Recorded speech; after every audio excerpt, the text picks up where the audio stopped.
Hey, fellow tennis nerds. I hope all is well. Today, I have an honored guest. I saw that you really enjoyed the episode with Chris Edwards from Tennis Warehouse. I mean, Tennis Warehouse fame. They've been there a long time. Also, this guy has been there ages, and you have to tell me the story how you got there and how long it's been. Troy Lara, you know him from Tennis Warehouse and their great reviews and their team that they've been built up there for content over the years. How are you today, Troy? Doing pretty good. Got the coffee flowing over here. It's early, or not too early, but in the morning time over here, and I would say sunny California, but it was a little rainy actually on the way to work this morning. So Cool. And you put some rackets on the wall there that we can also talk about later on. But before we get into that, so how did you start at Tennis Warehouse? What did you do before? How did that come into your path? yeah, so it's been it was I hit my 15-year mark here at Tennis Warehouse. It'll be 16 coming up soon, actually in June. Oh, wow. But the way I started here was it was pretty much like a college job at the time. So I was going to junior college in the local area, Tennis Warehouses in San Luis Obispo, and pretty much my plan was to try to transfer from the local junior college about 30 miles away from SLO into Cal Poly SLO. So that was kind of my plan. And once I kind of knew that I was going to get into Cal Poly, I was like, well, I'm going to be commuting and I'm going to be in San Luis Obispo every day. I might as well apply for the job. I was already shopping here as a customer and coming in the shop a lot to get my rackets restrung. And so, kind of that summer that I knew I was going to transfer to Cal Poly for college, I applied, I got in, and kind of just been a great experience ever since then. I started out doing sort of the basics, customer service. I think within maybe like 2 or 3 days of being hired, one of the supervisors already put me on the phone. I didn't even really know the sales system that well, but I knew tennis and the gear better than most of the supervisors that were training me at the time. They're like, "You're, I guess, a tennis nerd, a tennis nut." And so I was like, "All right." And so they kind of just let me go at it, and ever since then, it's been a pretty cool road, pretty cool path and career so far.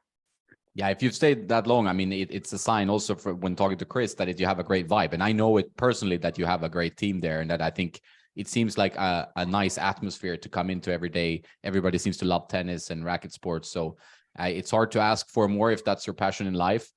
Do you do anything else besides tennis? You have any crazy hobbies like Chris with the surfing or the cars?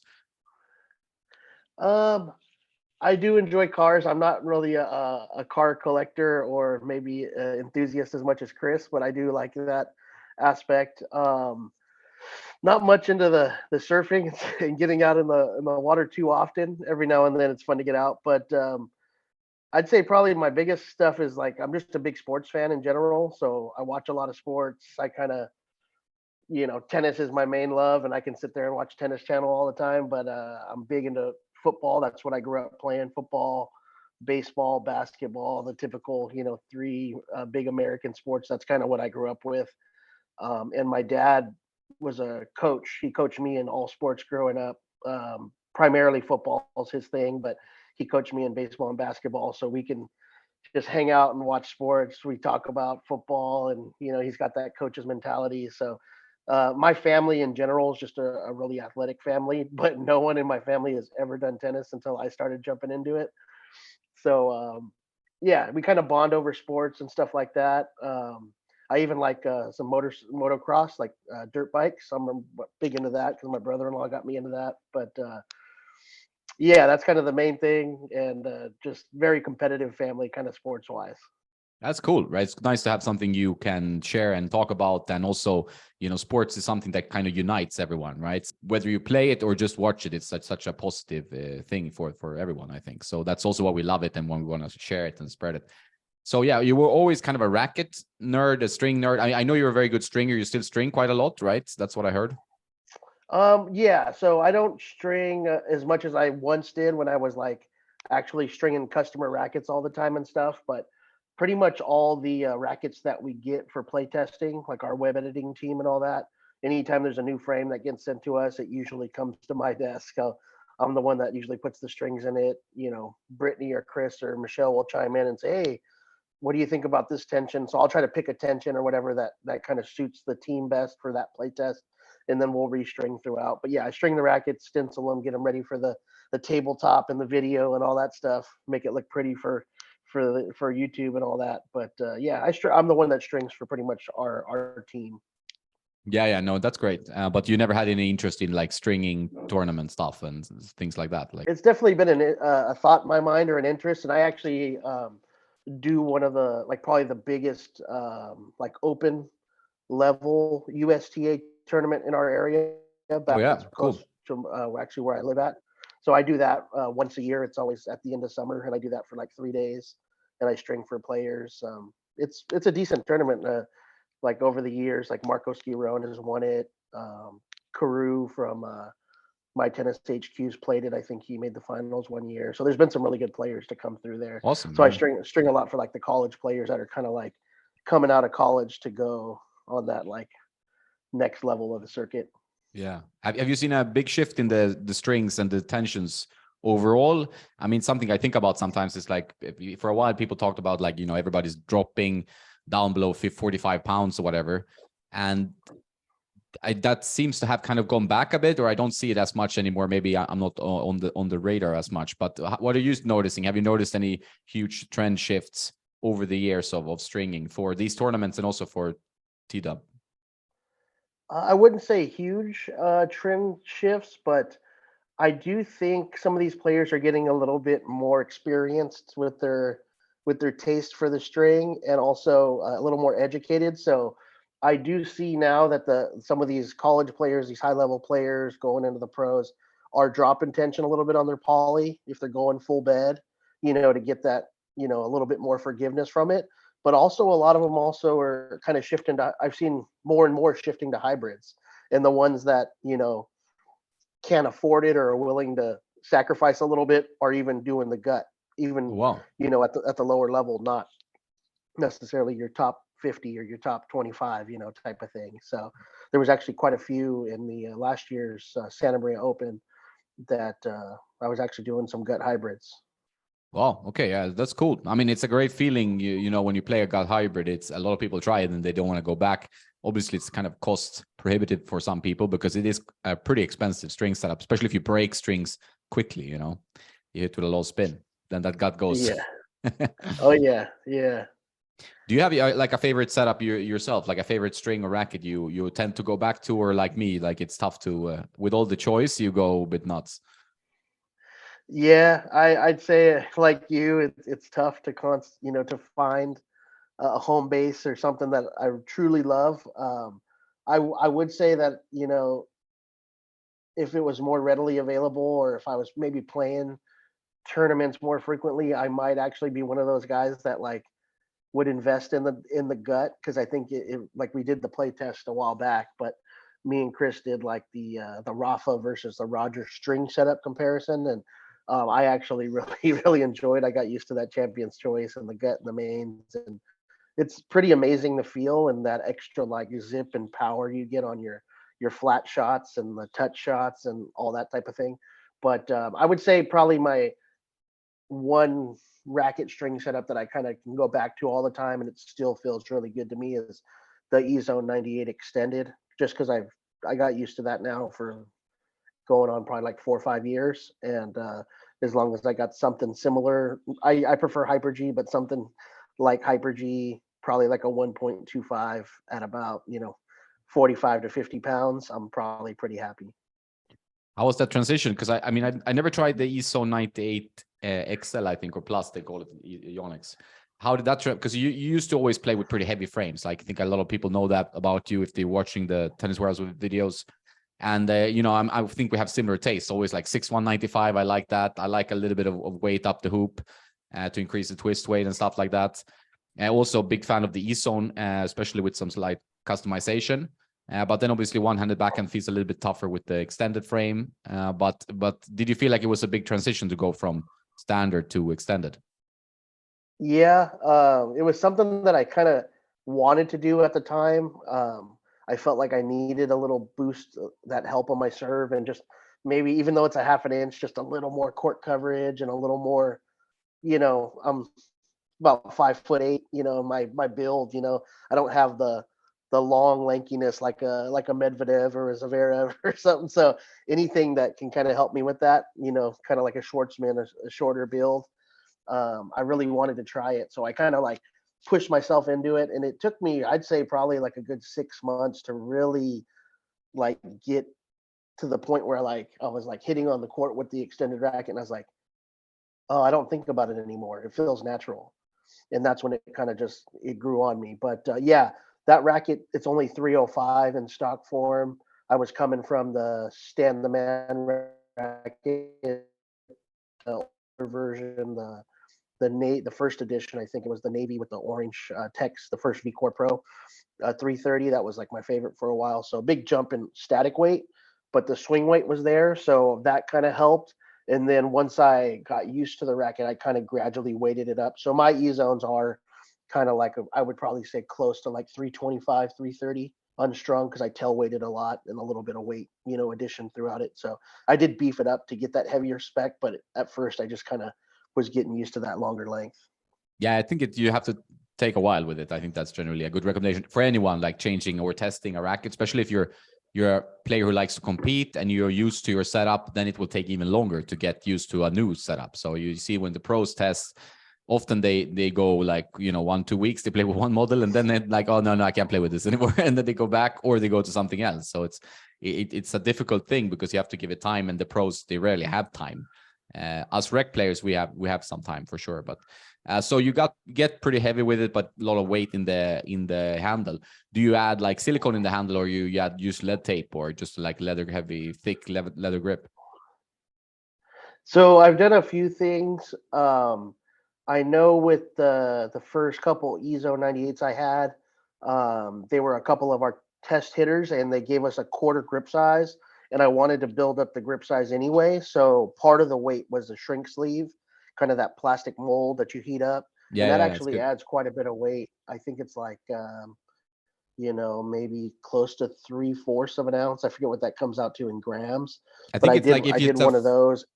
yeah, if it's a full size, sorry to interrupt, but it's a full size, it's in grams now, 15 grams. And if it's like a half size, it's half of that, like 8 grams or something. So Yeah. it's a significant addition of weight, and you can use it to your advantage, but it's also tough if you already have a heavy racket and you want to, increase the grip size only, you're going to add weight to it. Yeah? So it's good to know that.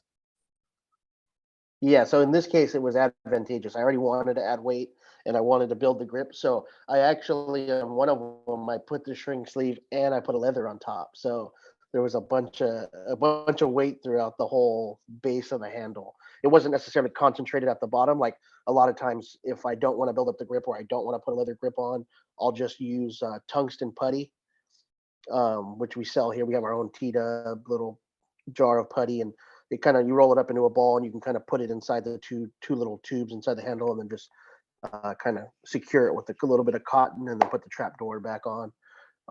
So that's another way I'll do it. But in this case, I was using the shrink sleeve with the leather, and that gave me a lot of tail weight. It made the racket like really head light. I think it came out to like 12 points head light at one point. So then I kind of like tweaked it a little bit and kind of added a little weight up top and dialed it in that way.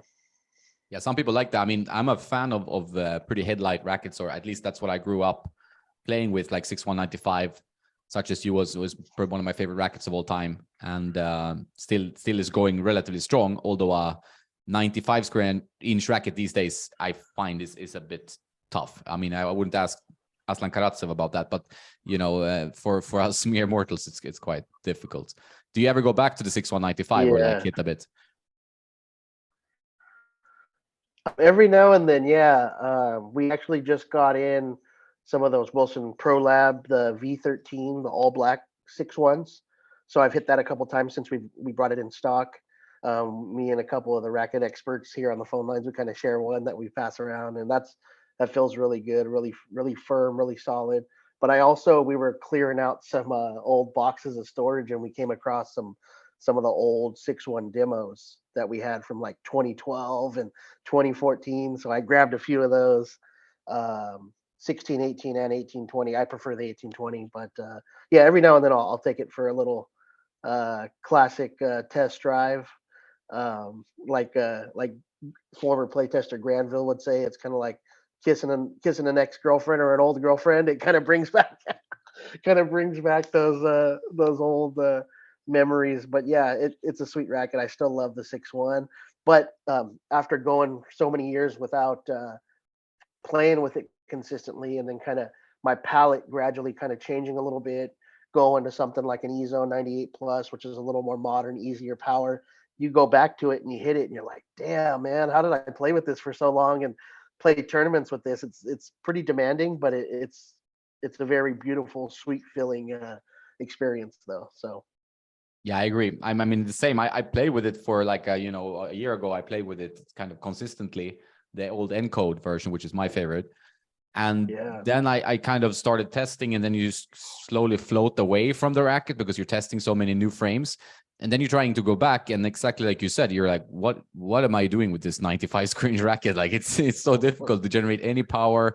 If you're playing on clay, people hit heavy topspin, you're late, then you kind of like fade away. So then you need another like month or a few weeks to just play with that one and get into it, which is tough in a playtester lifestyle, as you might know, right? So I'm keen to ask you about a few recent playtests. I mean, you're obviously always far ahead of the schedule, stuff that we don't know that's coming out in a month or in years, so but the recent playtests that have been published, we have the Pure Aero Rafa Origin, which I think we both like pretty much. What was your feeling around that one? It's such a crazy spec to release to the general public, I would say.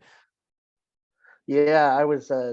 That's one of the first things that popped in my mind when we were just talking about how I customized my EZO 98 Plus and how they were so headlight, and then you go into something like this that's not headlight at all.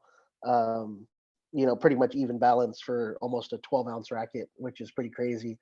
But it's for me, it's like I like the Babolat, sort of some of the newer Pure Arrows, how they've gotten softer. The 98's really nice. The Pure Aero Plus 2023 is another one of my favorites lately. But I must say, like, this racket, it's maybe one of my favorite as far as feel and solidness. Probably maybe one of my favorite Babolat rackets I've ever touched. It's like a different experience. I think everybody, if you really want to test things out and just try things, should probably try to demo it, or if your buddy has one, at least give it a hit, because it's a very unique experience, extremely solid. I love rallying with it. Maybe I don't play my best tennis with it all the time, but so far, like, it's just been a very addicting thing. Like, I've literally had one in my backpack every day when I come to work, and like any chance I get to rally with it. And I've kind of restrung it a few times and dialed it in as far as like stiffness goes, because it's a pretty firm racket. But yeah, I mean, you can give me your experiences. I actually watched one of your recent videos where you were doing a review of a bunch of Babolat stuff with one of the really high level pros. But yeah, it's a cannon. It's a beast. It's got a lot of weight. It's not very easy to hit the kick serve, but just rallying from the baseline, it's just so smooth, and you really don't have to swing very hard or do a whole lot, and you just get tons of depth and plow. It's the epitome of like plow through, I guess. Yeah, I think it's a fun experience. I shook my head a bit when I saw the specs, and I was like, okay, they're going for this. They're trying to, because even if you compare it to the RF97, that has more of an old school vibe to it, in the way that it's like a heavy, relatively stiff as well, firm racket, but it's quite headlight. So older people will enjoy this kind of, in a way. I mean, I met some guys who are like really good in shape. They're 58, whatever, playing with the RF97, and they hit heavy shots, like really heavy, flat. Everything seems to work. Normally I would tell them, hey, this is not going to work for you in the end, but they actually play really well with it. So I can't say anything. And they like that heft. But when you have something like this, which is the weight, it's completely differently located, everything almost in the head, it's quite polarized. You feel the polarization, some in the handle, some in the 12 o'clock, lots at 12 o'clock. But it's so much fun to play with. And I was a bit shocked, actually, that I would like it. I thought it would just be completely impossible. But it's actually swings okay. And you can let the racket do the work, which I think is sometimes fun. However, I think a lot of people might not be able to play with it in match, as I would not be able to either, probably. It's not as difficult as people think, but it's one of those that is tough to play matches with. I think if you're a racket nerd, I think you will really enjoy the racket. Put it on the wall. You can just play with it for 30 minutes to an hour when you feel like you want to do it, and it's going to be put a smile on your face, but it's not going to be your match racket usually. So but definitely a fun one, and I think they will sell a bunch of these because it's quite addictive to play with. Yeah, exactly. Yeah, it's pretty fun. One thing I did do on we had two tester frames, and one actually had a bit higher swing weight than the other. So one was like kind of almost at 370 strung, and then there was one that was almost at like 380 strung. So there was two. Well, the other one, the higher one, was crazy. But though I took the one that was like in the higher 360 range, and I also I just wanted to see what would happen, but because it's only technically it's only like 317 grams unstrung, so not crazy heavy. I've tried a lot of rackets in that weight range, like I'm sure you have, and so I basically put some tungsten putty in the handle, and I pretty much brought the static weight up closer to the RF 97, so it was like 12.6 or so with the overgrip and a dampener. So not quite RF, but close to it. And it ended up being like about 6 points headlight, 6 to almost 7. And that's what I kind of continued to play with after I did that. And that's the one I still use. So I ended up tail weighting it, and it's heavier overall, but I think it actually swings better. It swings pretty nice. Yeah, and I haven't even tried that yet, so that makes me curious now to put some weight in the handle, and that seems to be a logical. I mean, it's gonna be heavy anyway. It's already 370 swing weight. You're not gonna add any swing weight by adding weight to the handle, but you're gonna make it feel a little bit more natural, like a normal racket, I would say. So I think that makes sense to do that. What string did you settle on? Did you find like a string that worked well in this racket? We tried RPM a lot throughout the playtest. The first thing we strung it with was the RPM Blast 15L, which we were trying to mimic Rafa's setup. Right, we did it right about 55 pounds.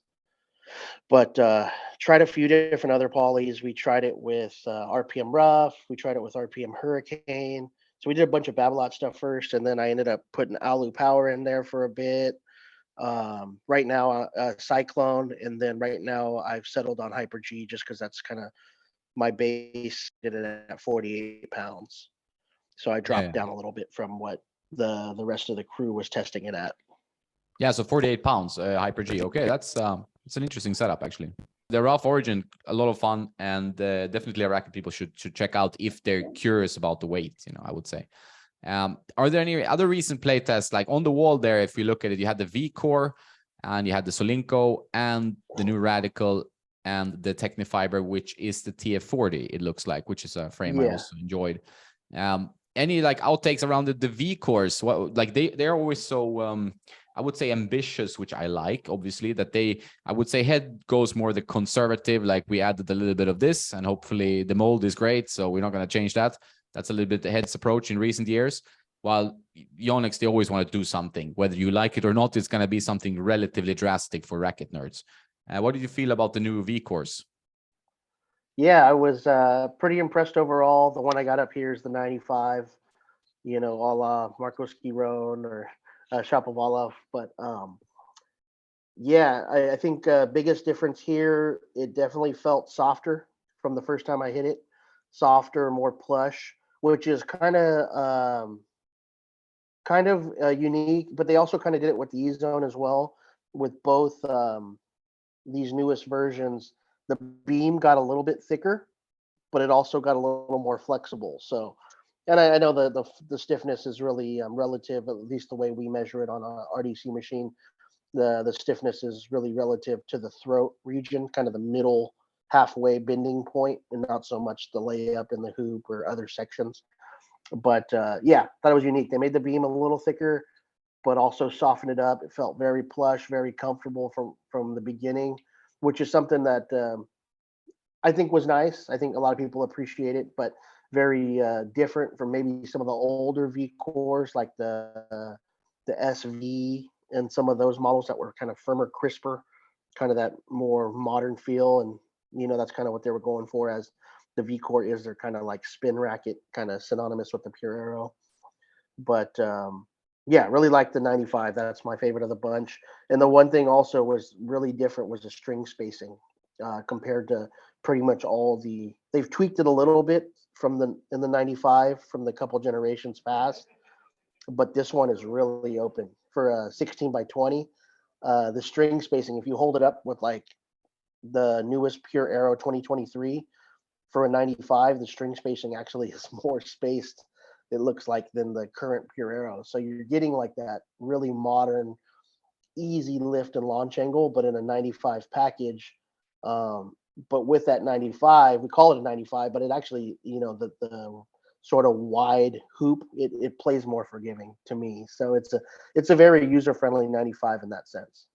Yeah, for sure. I usually think of them almost like, when Head used to measure the opposite way around, I always think of Yonex rackets the other way. Like instead of Head used to say this is a 98 and it was a 95 until graphene era. But with the Yonex, I feel like you add 2 square inches almost, at least 2 to 3 square inches. So it's a 95 plays like a 98 almost.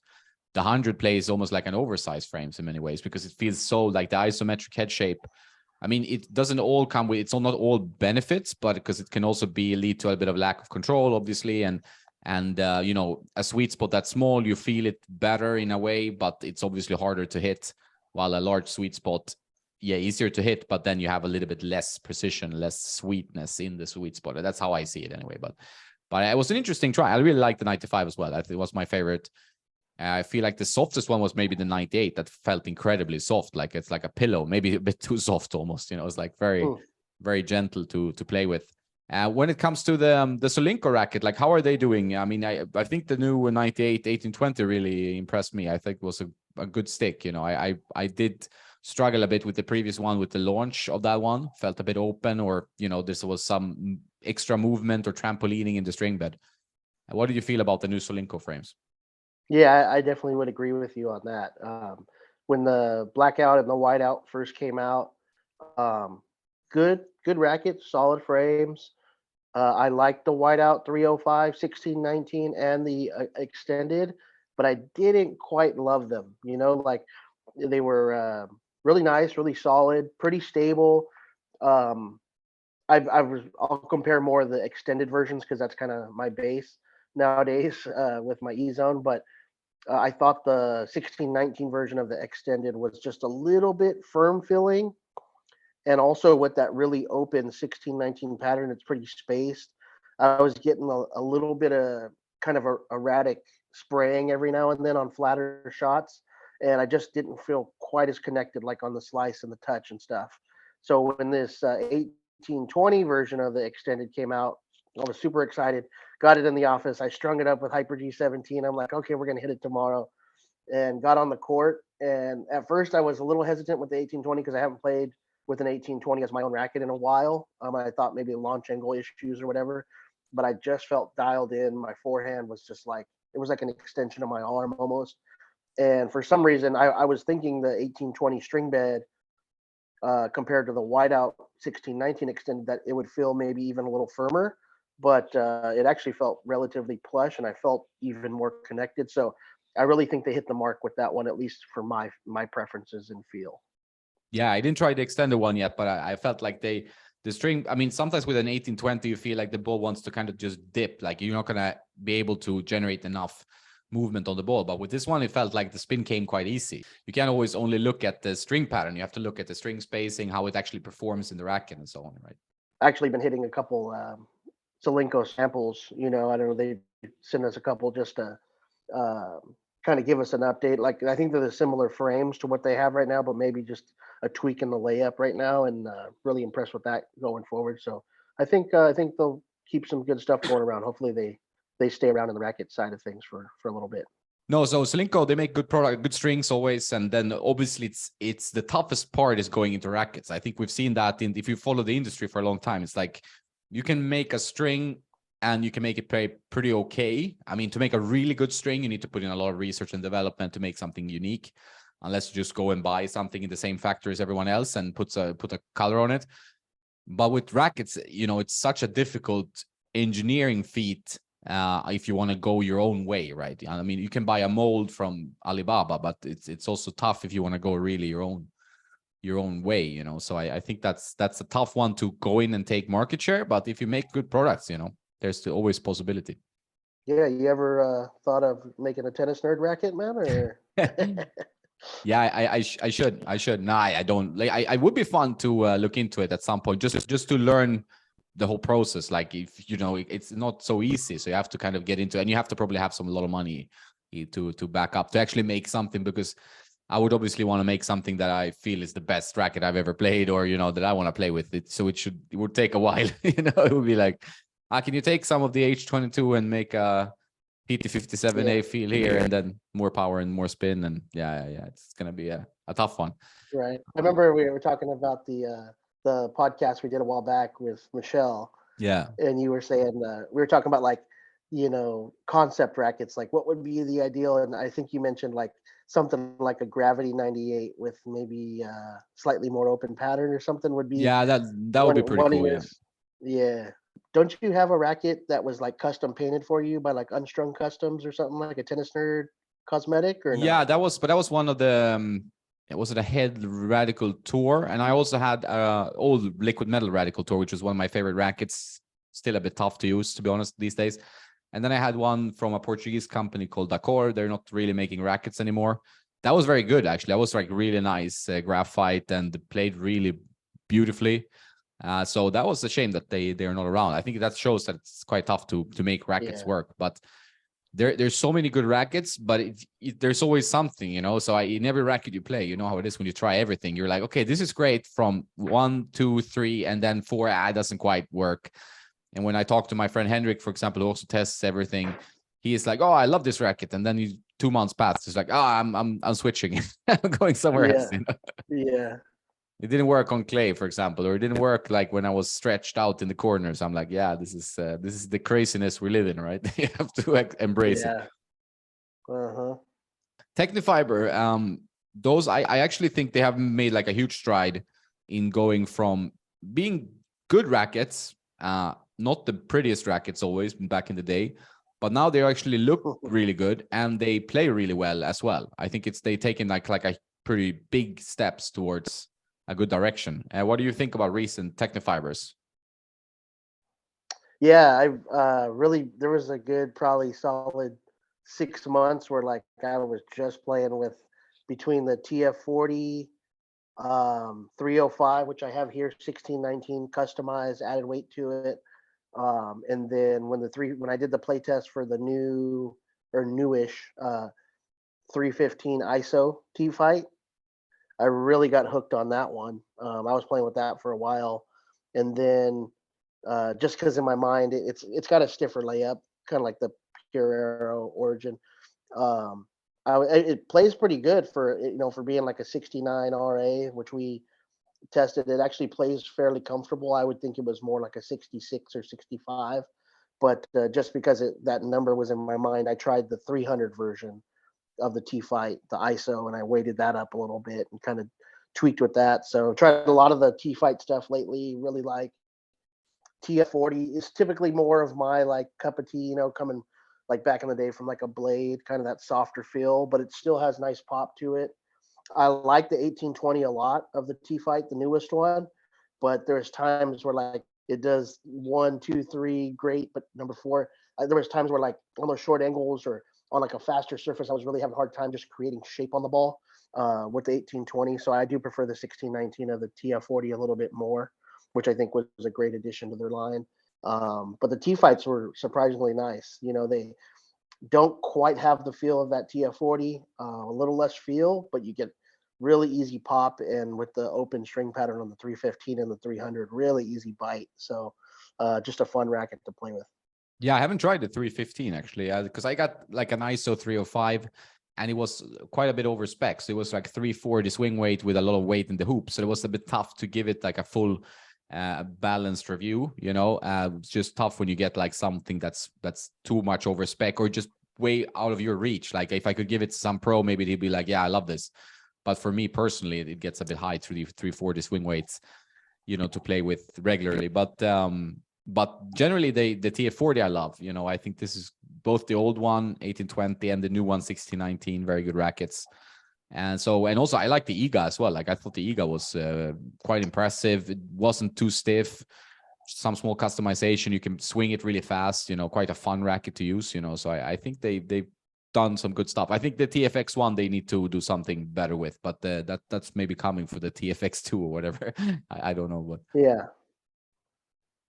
But yeah, yes, really liking those. I would say if I had to knock the Tecnifibre, just naturally their palette shape isn't my favorite. It's kind of like the old school head, kind of that kind of long, wider, flatter kind of palette, kind of like yeah. an old school, yeah, head racket. So I get used to it, but I don't. It's not natural to me. So that's one little knock. And then also with the handle, as you probably noticed, there's no trap door on the butt cap. So usually to customize it, it's a little bit more work, a little bit more of a pain. It's harder to conventionally customize it, I guess, unless you were to kind of drill a hole in the bottom part and hope you get one of the tubes. And I guess you could maybe like silicone it that way, or just remove the butt cap completely. But that takes a lot of work. It's not the easiest thing for customizers and tennis nerds like us to just do some handle weight. No, I think it's a miss. I don't know why they do it like that, because it seems like, I mean, everyone else pretty much does the trapdoor stuff, and it helps so much for customizers, for just regular people to just put some weight in. You can remove it easy. You know, like you said, the tungsten putty was a great way to do it. So it's I just don't get it. Like I think it's such an overlooked thing. You know, hopefully they listen to this and they will reconsider for future rackets, because the rackets are great. Like they're very good rackets. And I think we see more and more like pros also like testing rackets who are in the phase of testing, that they are more open to Tecnifibre as well. And you're seeing that more and more. So Oh yeah, they can do good stuff in the future for sure. yeah, really liking their stuff. Yeah. And then, okay, if we go on your wall, I think there's also a radical there. And as I said in my preamble, like they've done a very conservative approach. I mean, I get it, because like their speeds, they were very good. Their mold, they feel like they perfected it. And I've talked to their engineers, so that's really their thinking. I think that it's a very good mold. The new Speed Pro is one of my favorites, as well as Chris's. But what do you think of the new radicals, the MP and the Pro? I haven't hit the MP as much, a few times, but that's just because I was really liking the Pro from the first time I hit it. It's I think they really turned the corner on the last version, the 2021, the sort of the gray, was it graphene 360 plus, I think, or something Yeah. like that, and then this one's oxenic. Yeah, so that gray and orange one, I think that really turned the corner. One of the kind of main things they did was just kind of flatten out the beam more. So some of the older graphene radicals were like, they tapered a little bit in the beam, and the sides 3 and 9 were quite a bit thicker than a typical radical. And now they're back to that kind of thinner, closer to, I think it's closer to 21 millimeters throughout. And I think that really helped the feel on contact. But this one in particular, the new one, I just felt like I got a little bit easier power than the last one. I felt like the last one had good feel, but didn't quite have the pop. And this one, as soon as I started hitting from the baseline, I was like, oh, the ball's jumping off. And yeah, it's a little dampened, not as much feel as maybe the newest Prestige Pro, which I think is amazing feel. But I was liking that I was getting a little boost in power, still had good feel. It's a 1619. It's not crazy open though, so you still get that kind of direct control. Overall, I thought it was a great frame. I probably would do little customization. I can play that one pretty close to stock form, so it's one of those that I can just kind of throw in my bag and go play some dubs or whatever and just be happy.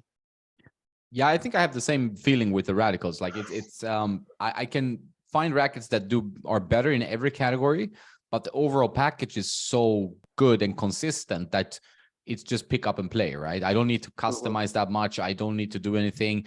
I don't have to worry about some crazy launch angle, trampoline, anything. It's just consistent, right? So you put in something, you get it out, and you still get a bit more power than a Prestige, for example. So it's a little bit helpful compared to that. And I like the MP, and I think the Pro is also very good. So it's just like a toss up there, but it's just a racket that's very dependable.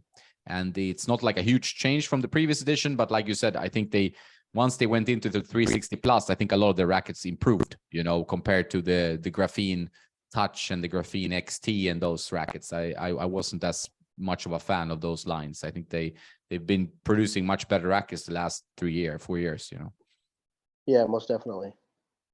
Yeah. So, and also there was one, I put a few rackets out there that we haven't touched, which is partly the new gravity, not like a huge change there. Like I like the Gravity MP because it was very soft. It's something I can easily recommend to players who are, want a pretty soft feeling frame that is pretty easy to swing, but still control, right? So I think the Gravity MP was an improvement. Did you swing a lot of the Gravities? Like, do you have a preference in the Gravity family? I love the feel, the solidness, and the thin beam of the Pro.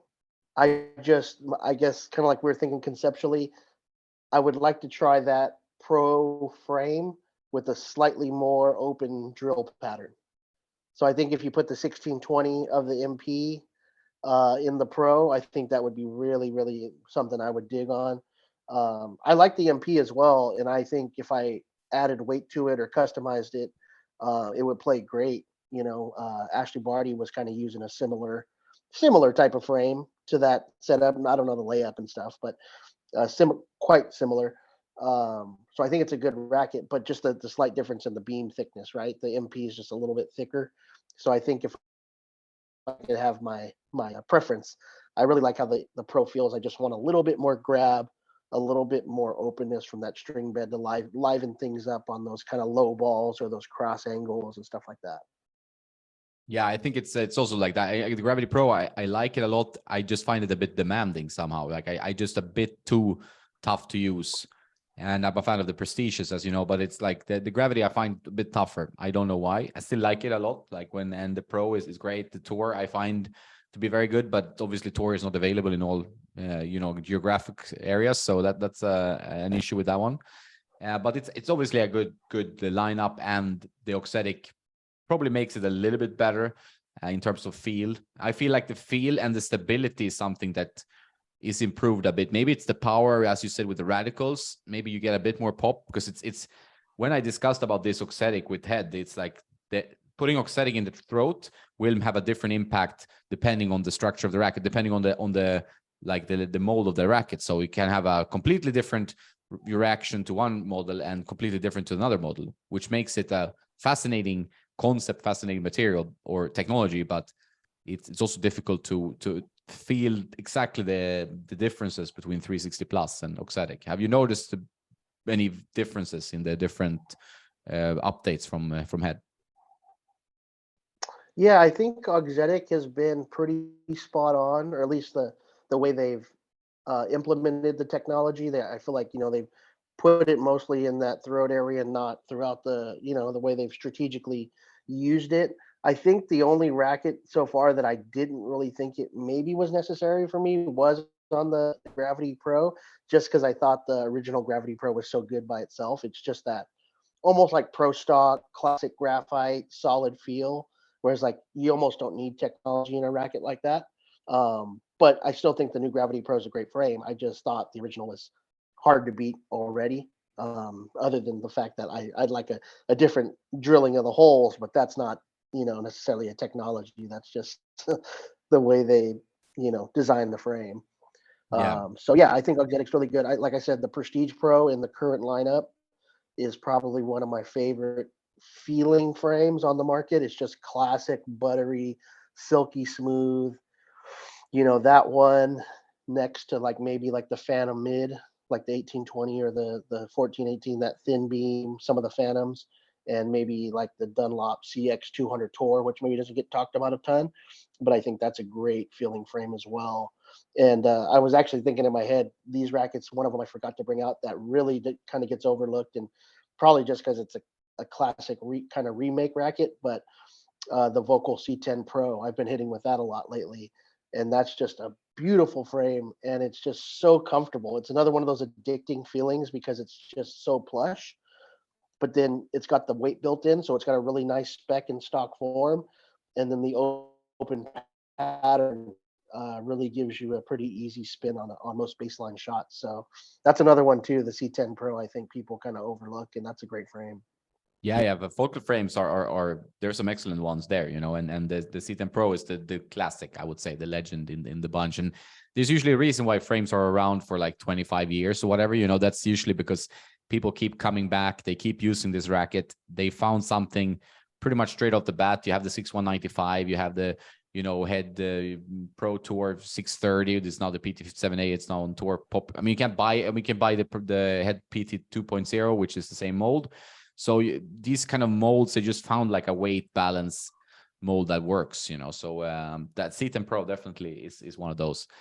Getting to new molds, new ideas, and we don't see maybe a huge amount of innovation in the racket space for pretty good reasons, I would say, because tennis is pretty much a sport of very small increments. Like it's such fast pace, you can't like change rackets too much. But the shift, the 300 and the 315, and still rackets I enjoy in many ways, although I felt like the launch angle, the spin is maybe more than I can play with personally, but it's a feeling I enjoy. What do you think about the new shift rackets? Yeah, they're quite unique. I know from the first time I hit with one of them, I was surprised when I actually found out kind of what their typical stiffness rating was. I know Wilson's very much into their dynamic stiffness now, so they're testing the racket from all different angles of flex, not just your traditional Babolat RDC machine type stiffness. But yeah, they do have a higher stiffness rating, closer in that upper 60s. But they play pretty plush, pretty dampened, pretty smooth. And it's one of those things, I think, for me, kind of like I just explained on the Gravity Pro. I like the 315. I like how solid it is. I believe the heavier one's a 315, right? Yeah. The Shift 99. Yeah. So I like the way that one feels, solidness, stable, plow through, but I like the 1620 pattern on the 300 version a little bit more. So it either, we haven't done it yet, but be interested in weighting up the 300 a bit, or it'd be cool to try a heavier molded 315 with that 1620 drill pattern. But yeah, pretty unique, and you can hit a pretty heavy ball with it. I noticed when I was at the Indian Wells on the Tennis Warehouse demo court, a lot of people that were hitting with it, from juniors to seniors and recreational players, all the above. It seemed like everybody could hit a pretty solid, heavy topspin ball with it. So it seemed like the ball was really jumping off the racket, and I noticed that as well. Yeah, it's definitely like a modern frame, like a made for, topspin players, college players, young players who are kind of grow up with, semi-Western grip and ripping the ball from down to up, instead of, it's not really a traditional classic player's racket. It's more of for a modern game. And I think that is where you have to be heading. You have to find these rackets and create them. And I really enjoyed it. Both, I agree with you, probably the 300 version with the pattern, with the good string setup, and then adding some weight would have been like a good option. I haven't tried that yet, so that's maybe next on the list now, with reviews are hopefully slowing down a bit. One racket I wanted to talk about was the Pro Staff X and the new Pro Staffs in general. Like, that kind of design was very heavily discussed in forums. You have all your famous Tennis Warehouse forums, I heard, and obviously when I move around different courts, clubs, when on my travels around here in Spain, especially, you get questions like, okay, oh, this is amazing, this is not so great. The Rafa was very liked by some and not so liked by others. Same with the Pro Staff. Like, it's some people love it, some people think it should be black because it's a Pro Staff. What were your thoughts about partly the design, but also like the playability of the new Pro Staffs? Yeah, first off, I got to give a shout out to the man, even though he's not on tour right now. But yeah, it's tough. I wish some. I mean, consumers are consumers, and if you're buying a product, you have full reign to have your opinion on what you're going to spend your money on. But I wish people were more open-minded and less critical of the cosmetic, whether it's the crazy looking, pink and yellow, blue Rafa racket, or the fact that it went from Rogers, black prestigious racket to something more of a brown. I actually kind of like the cool new color of the Pro Staff. I wasn't necessarily tied to the all black racket. I actually like the Tecnifibres. I actually like a all white racket. I think white's pretty clean, but some people hate all white rackets. Either way, beyond the cosmetic, I was really attracted and really a fan of the new 97 V14. The 100X, I definitely understand its appeal, and definitely is a great racket if you're looking for a little more forgiveness. I just think they could have differentiated it just a little bit more with the spec compared to the 97, as far as it's pretty much the same frame, just with a bigger head size, slightly bigger head size. But I've always been a fan of that 95 to 98 head size, and I think that's really the beauty of the Pro Staff for me is the precision. So the 97 is really, really a nice frame. And what I really liked about it is just the slightly smoother feel. I thought to me, it just felt a little bit. I know we say this all the time. Oh, there's people out there probably trolling us right now. Oh, it's a little more plush, or it's a little more smooth, or it's a little more buttery, or whatever. But it to me, it did feel a little bit more comfortable, a little bit more smooth on contact. I thought the V13 was just a little bit firmer, and I could feel that kind of like Kevlar braid in the frame, at least what I thought it was with the V13. With this one, it just felt a little bit more dwell time. Maybe it's the paradigm bending or whatever they call it. But I like that about it, and I also like that the swing weight, at least on the ones that we tested, was higher. It was closer to 330, and so I felt like I didn't have to really do much customization. That's basically my summary of that one.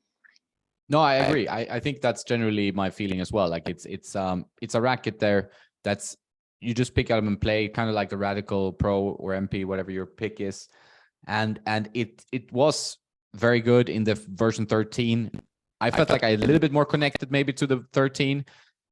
I played them side by side. I probably prefer the 14 now. I'm a little bit like, back and forth. Sometimes I think they over dampen rackets. I talk about it all the time. I should stop talking about it. But sometimes I go a bit like, I want like pure graphite, old school feel, which you kind of get in the Origin, for example, which I think we both like. That kind of like, just no dampening at all, but it doesn't feel super harsh to me. That's why I like in some old school frames that you just feel the ball 100%.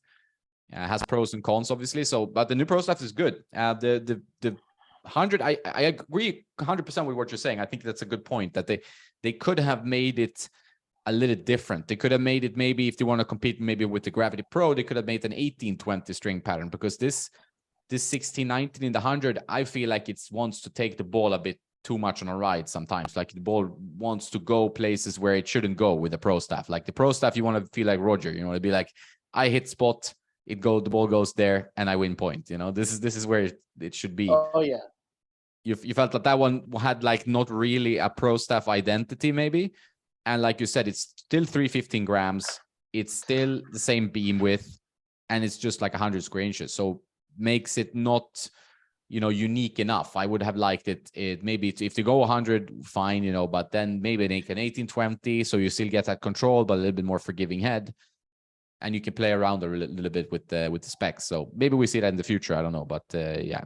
We'll see what people. I don't know, like how much customer feedback do you get? Like, do you get people? Do you keep up with everything on the forums? I mean, that's obviously rough work, or do you like check customer data all the time so you know what the customers say about the new frames that come in? Yeah, personally, I mostly pay attention to the feedback, like on our YouTube channel. I kind of scroll through that every day and kind of answer people's questions. I hear, oh, this paint job sucks, or you guys are crazy and you don't know what you're talking about, or like just random comments. It's all good. We get a lot of love on there too. But yeah, as far as like the customer feedback, like Michelle filters through that like every day or pretty often. I help out on the message boards as well, but I'm kind of just more starting to get into like the feedback stuff.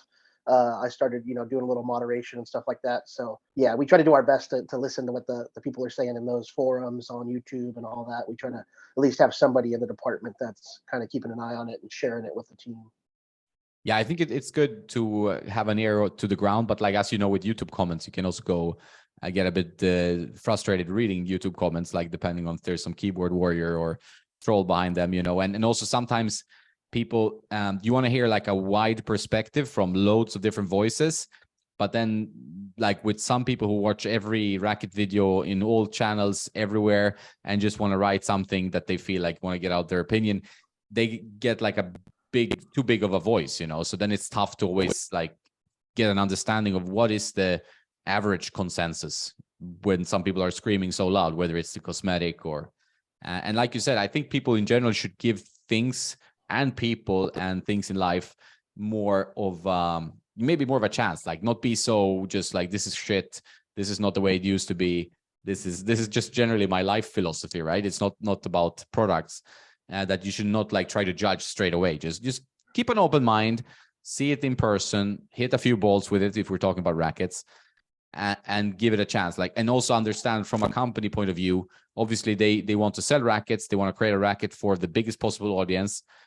And if their customer research said, hey, we're going to make a pink Babolat because this is what the audience wants, and this is modern, this is cool, this is trendy, and we sell more rackets like this, and Rafa says okay, then they're going to make that. And it also stands out, like, so there's also a standout feature, which I think is good. So in my opinion, for example, I prefer this, slightly crazy looking Rafa Origin much more than the banana one before. I thought that was pretty so, I think this is cooler, so we're all different strokes for different folks. So I agree with your comment there, Yeah, for sure. And the one thing I do feel for some consumers, is I understand that in certain places of the world, people don't have access to demos, and they really rely on our feedback and our judgment to help guide them on the right path of purchasing one of the 5 rackets that they have at this little shop in their small country or wherever they're at. I do understand, and I feel for people like that,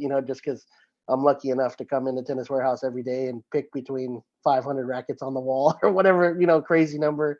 And I got, tungsten putty and lead tape and leather grips and all that stuff. So I do feel for the consumer in a certain extent. But yes, I completely agree with you in the sense that, yeah, I wish people were a little bit more open-minded, a little more open to thinking about things before just hitting the keyboard and just saying, this sucks, or you suck, or whatever. Yeah, Just I think that just a a more bit more positive love. mindset. Yeah, I think that's a good message. When it comes to like you get a lot of rackets all the time, new rackets. Do you ever get bored of testing rackets? Do you still feel the excitement? I obviously understand being in this same situation, kind of, that not every racket will give you like, woof, I want to try this. But when you get a racket that you've been looking forward to, do you still feel like a kid on Christmas, or how is your emotions? I think it's been kind of ups and downs, and now there's been definitely periods of like, man, like you just kind of get burnt out on, trying stuff that you kind of think is like somewhat mediocre. But for the most part, yes. Like when you get the new Rafa Origin, or you get a Solinco 1820 extended, yeah, me and 3 other guys in the office are all fighting for it. Or, for the most part, it's very much a kid in the candy store, and you're very appreciative of what you got at hand, just for the sake that, like I said, there's so many people that don't have the access. And I think like it's really, pretty good lately in the last, like I'd say, year or two. It's really surprising how many. I mean, it's all judgment and personal preference, but I feel like there's a lot of good rackets and shoes, for the most part, that are on the market right now. So like almost every brand, there's something really good to pick from. And yeah, I can remember times throughout my career here where that wasn't the case. Yeah, I agree 100%. Like, having been like a racket nerd for so long now, and watched and read and tried everything pretty much that there is. I think we're in a time where I think also that there are more eyes, there are more information, people sharing. There's so many YouTube channels reviewing stuff and spreading information, opinions, whatever. There's always pros and cons with everything, but overall, I think it puts a little bit more of an onus on the racket companies as well. Like, you need to create good stuff. Like, there's too much competition, there's too much information. You get some shitty reviews, people won't buy it. So I think it's a little bit more pressure on them to create something and to maybe be faster with product releases. Whether that's feasible for how long, we don't know. But so you're seeing more and more products. But generally, I also agree that you rarely see like a crap racket. Like, I've tested rackets in the past where I'm like, Jesus, what is this? This was not good.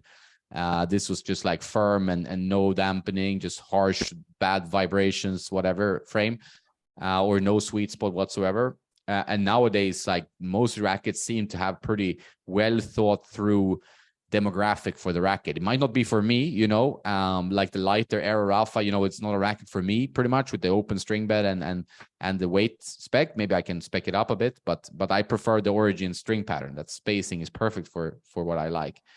And then I'm really like understanding, okay, so this is for one group, this is for one group, this is for one group, and the good rackets keep coming. So it's very hard to, I know a lot of people like on forums and stuff, they probably like you to roast rackets, to be like, hey, this racket is shit, throw it in the trash can.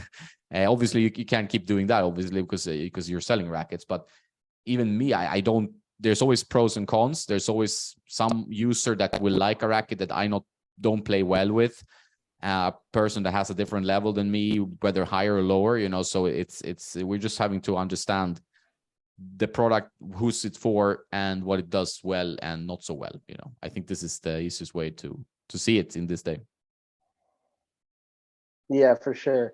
And Tennis Warehouse, we're an online retailer, we're in the business. You as maybe more of an independent reviewer can maybe have a little more leeway. And so there's a certain extent where, in a review, I'm never going to say, oh, this is shit. That's not something that's going to fly or ever come to YouTube for our channel, but I think the language and so sometimes people will ask me, oh, what do you think of this? And usually if my response is something, it's something that I don't really love that much, I'll usually go, it's okay, but you should try this. That's usually my key for I didn't love it that much. It's okay. I see the appeal for a certain type of player, but if you get that response from me, typically that's my way of saying, I didn't love it, try Hyper G. I didn't love it, try the Solinco, or whatever, whatever brand it might be. So I know people out there are looking for that controversy or that type of clickbait thing, but yeah, you're not going to hear a Tennis Warehouse reviewer just bash something. Being balanced with stuff and I think it also shines through in some cases where we're in the language, even with your playtesters or with myself, like I'm saying, this is good for this one, but it's not my racket. That doesn't mean it's a bad racket. It's just not for me. It's not a racket I like or you like, or doesn't work for my game. It's so connected also to your swing style, how you play, the level you play, and everything. So it's not so easy to always say if a racket is crap. It doesn't usually means it's not for me. Sometimes I can feel if a racket has a lot of things not going for it, even if it's not my style or whatever.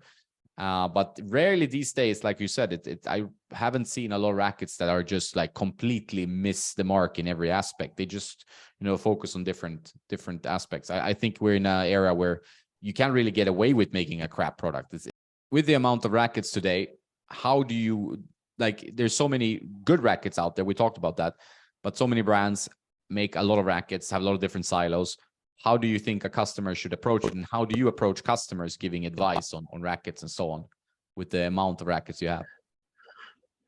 Yeah, I mean, it depends. Sometimes people will ask, what's a good racket for them, and a lot of times they just give you a general outline of what they're looking for, or maybe their level or that type of thing. So when it's pretty general, I try to give them, maybe a few options, sort of like a demo list typically, and maybe try a few different things if they're not really in tune with, dialed in, as we say, of kind of what their specs are, a stiff racket or a flexible racket. So I usually always kind of lean on the side of arm friendliness in a racket, especially for someone that's kind of recreational. You want to keep people in the game and not take them out of the game by giving them something too stiff on their arm. So I kind of lean that direction usually.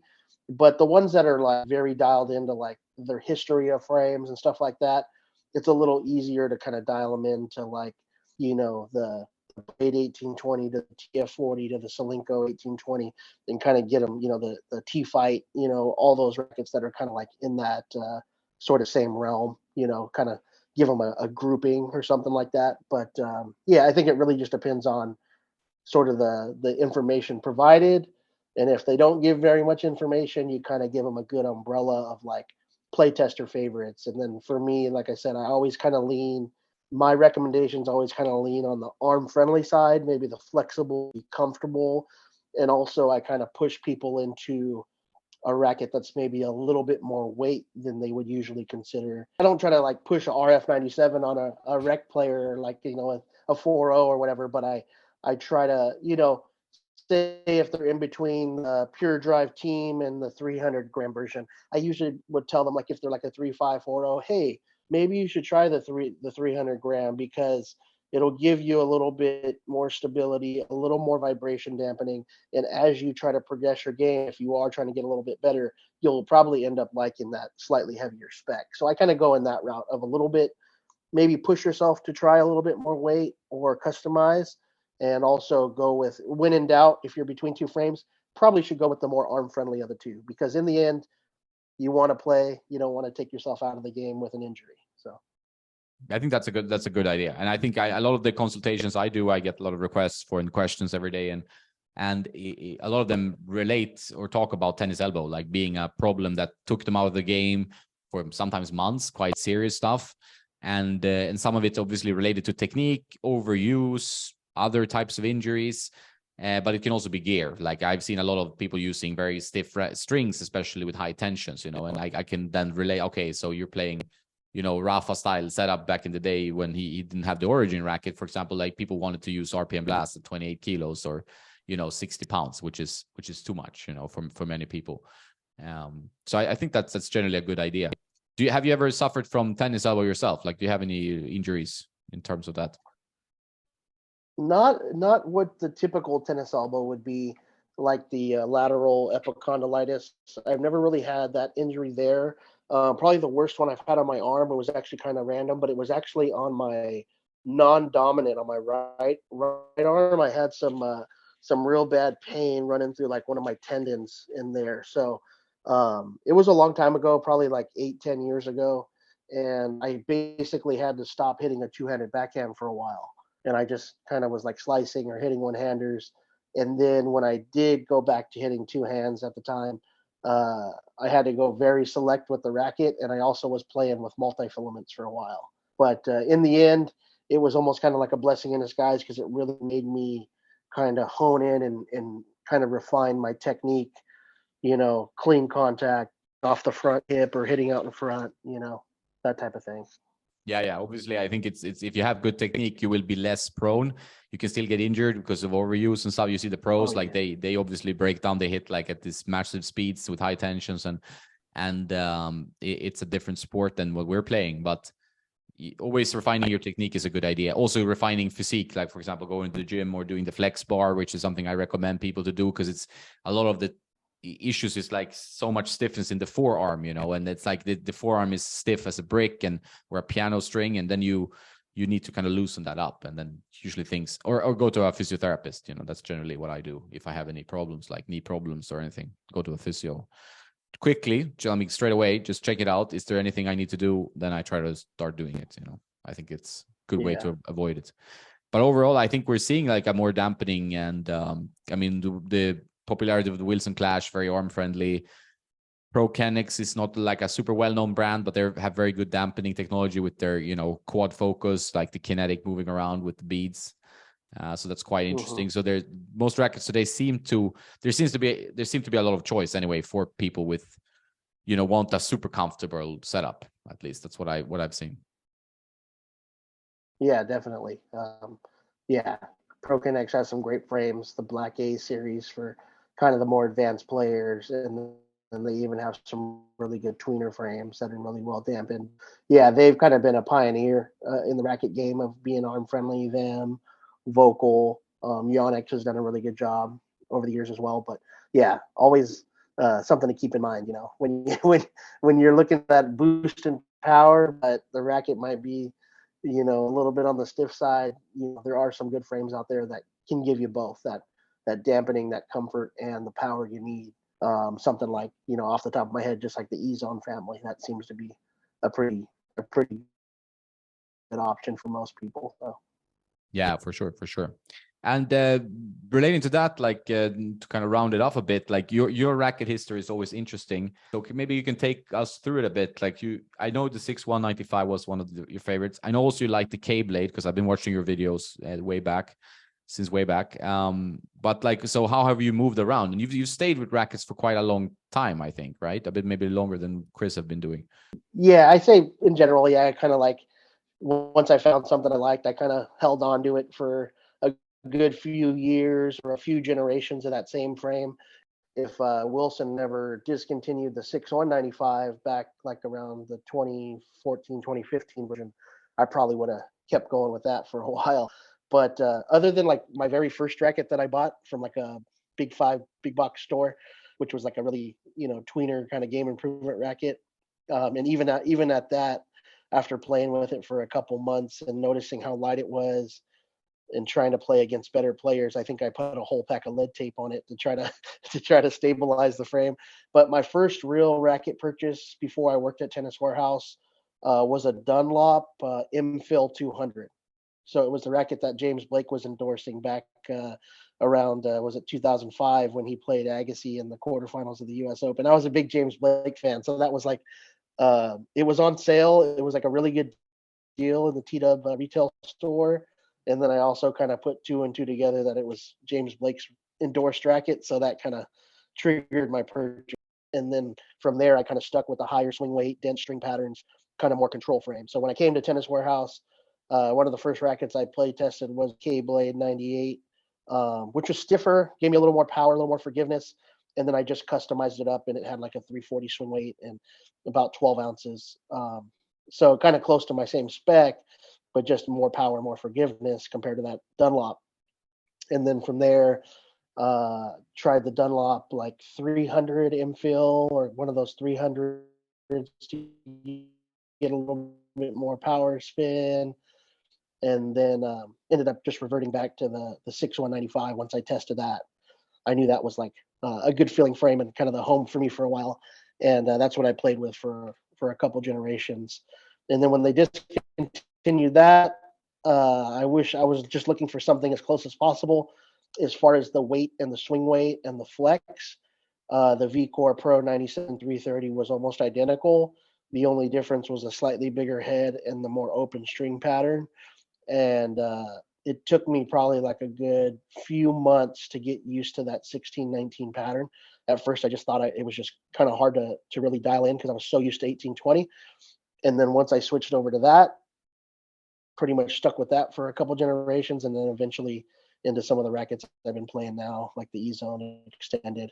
But it's funny now because once I got used to the 1619, the more spin and the angle, then I would go back and hit 1820s and I'd be like, oh man, this feels weird. So it really just goes to show it's kind of what you get used to and your muscle memory and your timing and all that.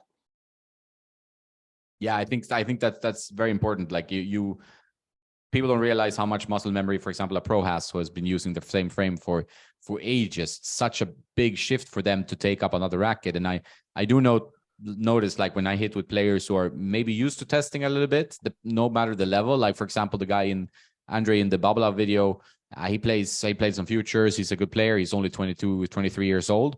So he has, he's gonna compete more. But he's used to testing rackets. So for him, he can like quickly like, okay, this gives me this gives me that.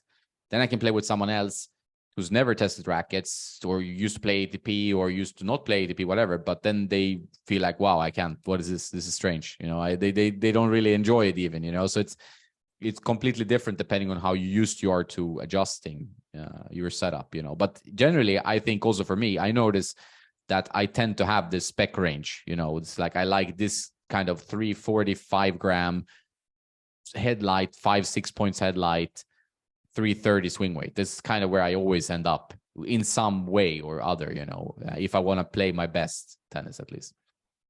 Yeah.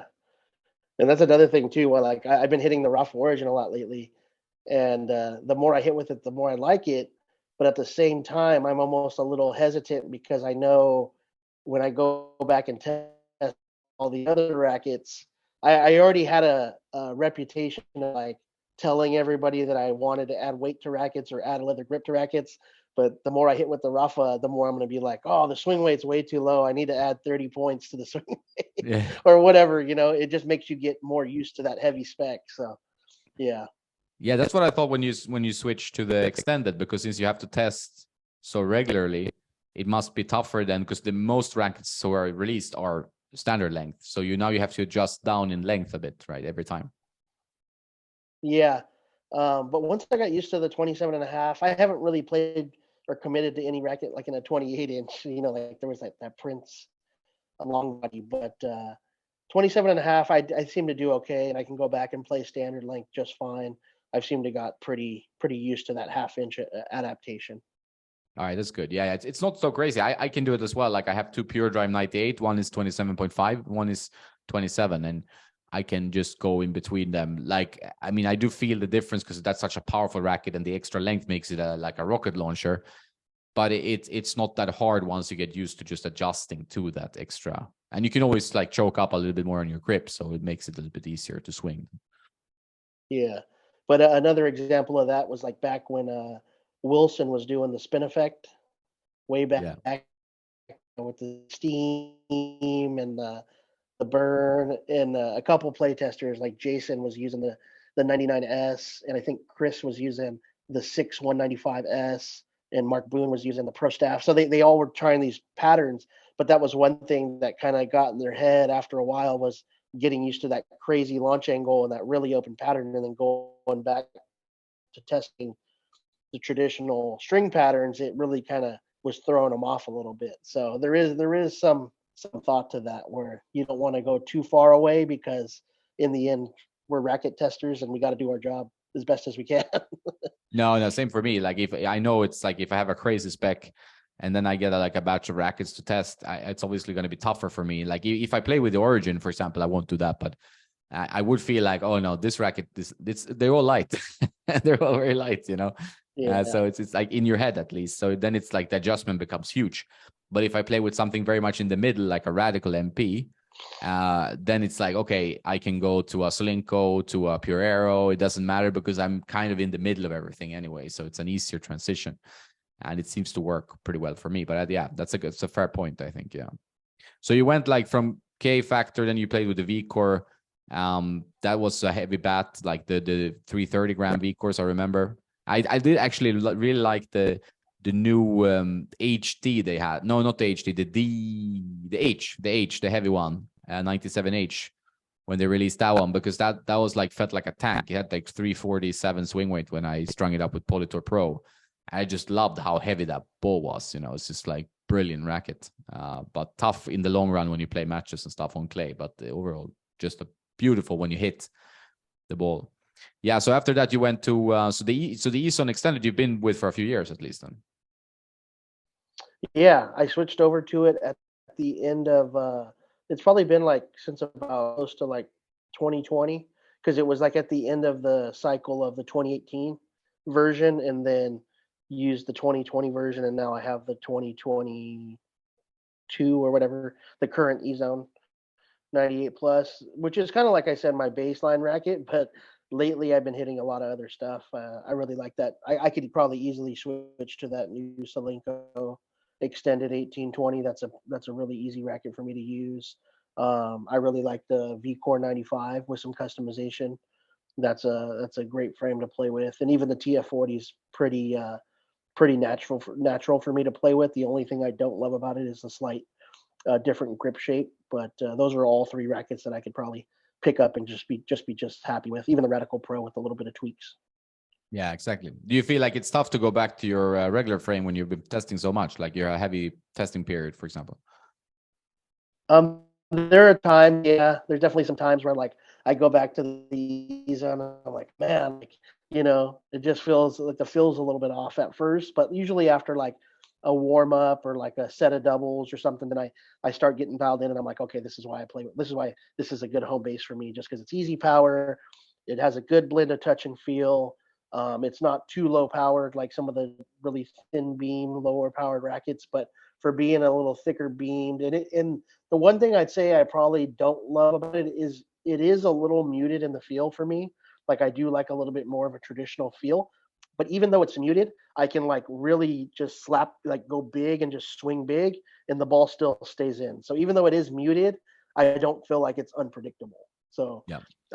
it ends up working out pretty good for me most of the time. One thing I forgot, the shoes, right? So what shoes have you been using? You're testing a lot of shoes as well, which I do too now. And I find testing shoes makes sometimes it's more difficult because like I'm, you know, my foot is one way, I move in one way, and then like one shoe doesn't really work for me because of my knee problem or whatever, and then one shoe works great. So I'm trying to understand more about the shoes. So what shoes are you using, and have you always been with the same type of shoe, or you kind of mix and matching a lot? Been testing a lot of new stuff lately. That's one of my main jobs here at Tennis Warehouse is I do the descriptions on the website for men's footwear. So I've been testing a lot of new stuff. Probably the top four off the top of my head: Vapor 11, Gel Resolution 9, Court FF3, and Adidas Cybersonic. Those were all like big hitters for the beginning of this year or going through 2023. So I actually really liked them all.